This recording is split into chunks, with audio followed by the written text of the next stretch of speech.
ओम शांति। आज की मुरली से हमने पॉइंट उठाया है, ड्रामा की किस नोद को जानने वाले बच्चे अपार खुशी में रह सकते हैं। तो कौन से ऐसे बच्चे हैं जो अपार खुशी में रहते हैं? तो उत्तर बाबा ने बताया है, जो जानते हैं कि ड्रामा अनुसार अब इस पुरानी दुनिया का विनाश होगा। जैसा बाबा ने बहुत पहले बताया था कि ये बना बनाया ड्रामा 5000 वर्षों का है और हर 5000 वर्षों के बाद ये धरा स्वयं अपने आप को परिवर्तित करती है। पहले सृष्टि का विनाश होता है, फिर से सृष्टि अपने आप को सृजनित करती है और फिर से जो हर आत्माएं परेशान हो गई थी, दुखी हो गई थी, वो संगम युग में बाबा से ज्ञान प्राप्त करके देव तुल्य आत्मा बनती है और फिर से सतयुग में जन्म लेती है और सतयुग की राजाई प्राप्त करती है। तो ये सारा ज्ञान बाबा ने मुरली में सब बच्चों को पहले ही बताया है। परंतु कुछ बच्चे ऐसे होते हैं जो बाबा की मुरली को बहुत ध्यान से सुनते हैं और उसे अपने जीवन में धारण करते हैं, और ना कि धारण करते हैं बल्कि उस पर संपूर्ण निश्चय रखते हैं। परंतु ऐसे भी बहुत सारे बच्चे हैं जो बाबा की मुरली को ध्यान से नहीं सुनते हैं, बल्कि वो सोचते हैं कि हमें प्रतिदिन सुनना है, इसीलिए केवल बाबा की मुरली सुनते हैं। और जब वो ध्यान से नहीं सुनते हैं तो किसी चीज़ को धारण नहीं कर पाते हैं, और ध्यान से नहीं सुनते हैं इसलिए वो किसी बात पर बहुत ज़्यादा विश्वास भी नहीं कर पाते हैं। तो यदि विश्वास नहीं किया तो वो परेशान रहते हैं। परंतु जिन बच्चों को पूरा विश्वास है कि पुरानी दुनिया का विनाश होगा, और ये बच्चे वही हैं जो बाबा की मुरली को बहुत ध्यान से सुनते हैं और बाबा पर संपूर्ण निश्चय बना कर रखते हैं, तो उन्हें पता है बाबा ने जो भी कह दिया वो सब कुछ अक्षरशः सत्य है।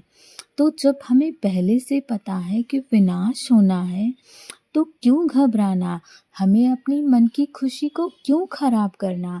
जो पहले से तय है होना उसे हम रोक नहीं सकते, और जब रोक नहीं सकते तो घबराना क्यों। और दूसरी सबसे बड़ी बात, हमने तो हाथ उसका पकड़ रखा है जो इस पूरी दुनिया को चला रहा है।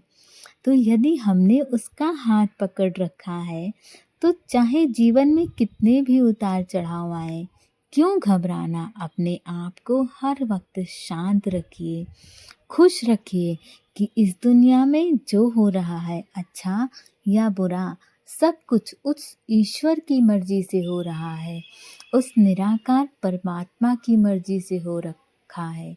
जिसका हाथ हमने पकड़ा है उसकी इच्छा अनुसार हो रहा है, तो भला वो हमारा कुछ खराब कैसे कर सकता है।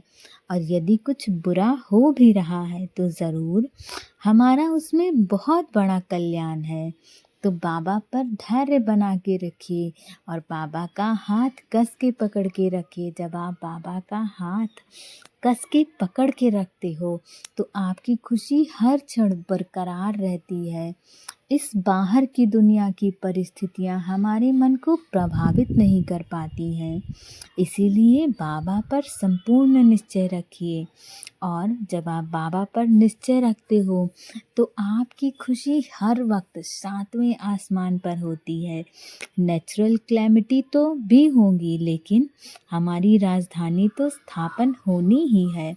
मान लो इस दुनिया का विनाश हो रहा है तो आपको घबराना नहीं है, क्योंकि आपको पता है इस विनाश के बाद इस धरा पर फिर से सतयुग की स्थापना होगी और हम उस राजधानी के प्रिंसेस बनेंगे।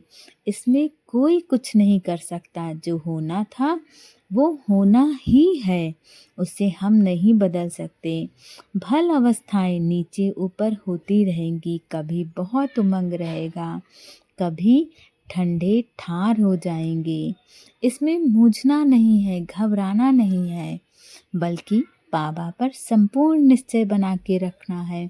और जितना ज़्यादा आपका निश्चय बाबा पर होगा, उतनी ज़्यादा आपकी खुशी हमेशा आपके संग रहेगी। आपकी खुशी गायब नहीं होगी। हम घबरा जाते हैं, तभी हमारी खुशी गायब होती है, और घबराने का कारण यही है कि हमारा परमात्मा पर निश्चय नहीं है। तो बाबा पर निश्चय रखिए और आपकी खुशी हर वक्त एक समान रहेगी। जीवन के हर उतार चढ़ाव में आपकी स्थिति एक रस रहेगी, हर वक्त प्रसन्न। सभी आत्माओं का बाप भगवान हमको पढ़ा रहे हैं, इस खुशी में रहना है। यदि आपको इस बात पर निश्चय हो जाए कि इस संसार की जितनी आत्माएं हैं वो सब उस निराकार परमात्मा की संतान हैं, तो आपकी खुशी कितनी रहेगी कि बाबा ने मुझे चुना, मुझे बाबा का परिचय मिला।